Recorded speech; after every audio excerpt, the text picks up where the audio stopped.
ముఖ్యంగా కేవలం తెలంగాణ ఆంధ్రప్రదేశ్ కాదు యావత్ భారతదేశంలో ఒక హిస్టరీ క్రియేట్ చేశాడు.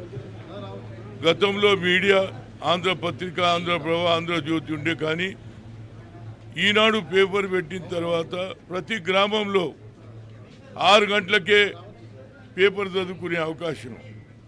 అంతటితో ఆగలే, చిన్న పాల వ్యాపారం చేసి ఆ తర్వాత పచ్చడి చేసి మార్గదర్శి చిట్ ఫండ్ పెట్టి ఈనాడు ప్రజలకు ఎక్కడ కూడా ఒక మార్గదర్శిలో డబ్బులు పెట్టిన వారికి అన్యాయం జరిగిందని కనిపించలే.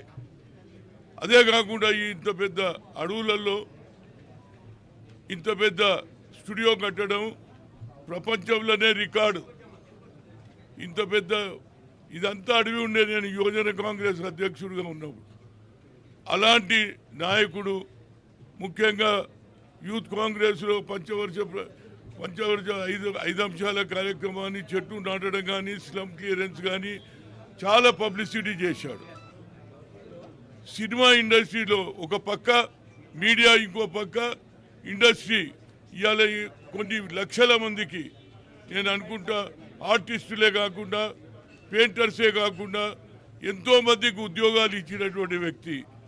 పద్మవిభూషణ్ ఇచ్చారు ఆయనకు. అంతేకాదు ఈనాడు యావత్ ప్రపంచంలోనే కేవలం సినిమా అంటే అమెరికాలో జరుగుతుండే, కానీ అలాంటి సన్నివేశాలు కూడా ఇక్కడ సృష్టించాడు. కానీ ఆయనకు ఒక బాధతో నాకు బాగా తెలుసు, నేను కుల్లా చెప్తా, ఏది భయపడ. నేను గతంలో రాజశేఖర్ రెడ్డి గారు పాదయాత్ర చేస్తే ఆయన స్నానం చేసేది, ఆయన నడిచేది అన్నీ చూపించాడు.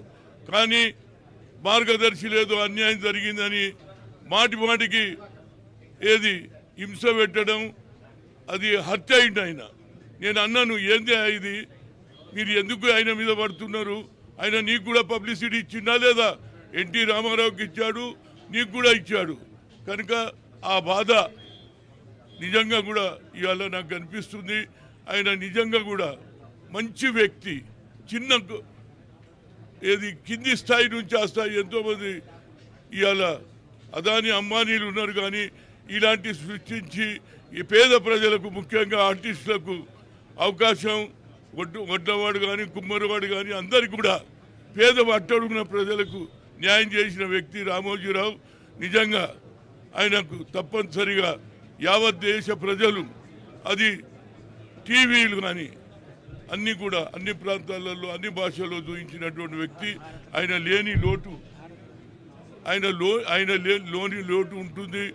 తప్పనిసరిగా నా ప్రగాఢ సంతాపం. వాళ్ళ కుటుంబ సభ్యులు తప్పనిసరిగా ఆయన వైద్యుని ఇక ముందు కూడా కొనసాగించాలి. పేద ప్రజలకు న్యాయం జరగాలి. మీడియాలో ఎక్కడ అన్యాయం జరిగితే ఆ అన్యాయం గురించి ప్రజలకు చెప్పినటువంటి వ్యక్తి, ప్రభుత్వంతో కూడా ఫైట్ చేసినటువంటి వ్యక్తి లేడు. తప్పనిసరిగా ఇది రాష్ట్ర ప్రభుత్వం, తప్పనిసరిగా ఏది రేవంత్ రెడ్డి గారు ప్రభుత్వ లాంఛనవుతుడు చేస్తుంటూ నిజంగా మరొకసారి నాకు చాలా బాధ ఉన్నది. మంచి వ్యక్తి, ప్రజల గురించి ఆలోచన చేసే వ్యక్తి లేడు. నా ప్రగాఢ సంతాపం తెలియజేస్తున్నా. Thank you.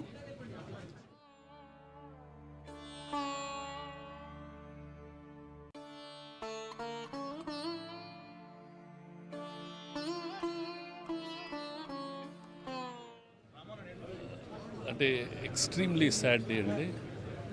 నాకు personally one of the most inspirational figures Ramoji Rao గారు. ఎనీ టైమ్ లైఫ్లో ఇఫ్ యూ